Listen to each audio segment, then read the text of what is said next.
NEET പരീക്ഷാ ക്രമക്കേടിൽ കേന്ദ്ര സർക്കാരിനെതിരെ പ്രതിഷേധം ശക്തമാക്കി എസ്എഫ്ഐ. തൃശൂരിൽ BSNL ഓഫീസിലേക്ക് നടത്തിയ മാർച്ചിനിടെ പോലീസും പ്രവർത്തകരും തമ്മിൽ സംഘർഷമുണ്ടായി. പ്രതിഷേധക്കാരെ പിരിച്ചുവിടാൻ പോലീസ് ജലപീരങ്കി പ്രയോഗിച്ചു.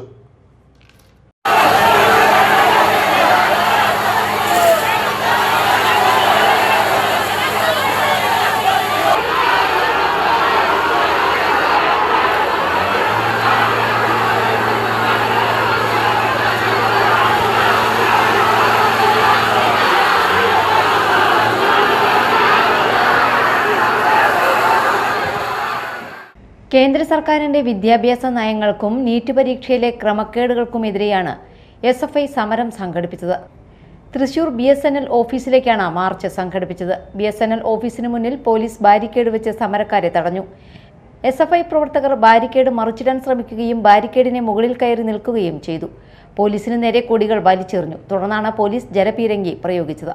പലതവണ ജലപീരങ്കി പ്രയോഗിച്ചിട്ടും സമരക്കാർ പിരിഞ്ഞുപോകാൻ കൂട്ടാക്കിയില്ല. തുടർന്ന് നടന്ന പ്രതിഷേധ യോഗം എസ്എഫ്ഐ സംസ്ഥാന ജോയിന്റ് സെക്രട്ടറി മുഹമ്മദ് സാദിഖ് ഉദ്ഘാടനം ചെയ്തു. ജില്ലാ പ്രസിഡന്റ് അനസ് ജോസഫ് അധ്യക്ഷത വഹിച്ചു. ജില്ലാ സെക്രട്ടറി അഭിജിത്ത്, സംസ്ഥാന കമ്മിറ്റി അംഗങ്ങളായ അജയരാജ്, ആദിത്യ, നവ്യ എന്നിവരും സംസാരിച്ചു. സംസ്ഥാനത്ത് നിരവധിയിടങ്ങളിൽ എസ്എഫ്ഐ പ്രതിഷേധ മാർച്ച് നടത്തി. തിരുവനന്തപുരത്ത് എസ്എഫ്ഐ ലോക് ഭവൻ മാർച്ചിൽ സംഘർഷമുണ്ടായി. വിദ്യാർത്ഥികൾക്ക് നേരെ പോലീസ് ജലപീരങ്കി പ്രയോഗിച്ചു. കൊച്ചിയിലും തൃശൂരിലും ആലപ്പുഴയിലും മാർച്ചിൽ സംഘർഷമുണ്ടായി. സമരക്കാരെ പിരിച്ചുവിടാൻ പോലീസ് ജലപീരങ്കി പ്രയോഗിക്കുന്നുണ്ടെങ്കിലും പിരിഞ്ഞുപോകാൻ വിദ്യാർത്ഥികൾ തയ്യാറായില്ല. കണ്ണൂർ ഹെഡ് പോസ്റ്റ് ഓഫീസിലേക്ക് എസ്എഫ്ഐ നടത്തിയ മാർച്ചിലും സംഘർഷമുണ്ടായി. Media time, Thrissur.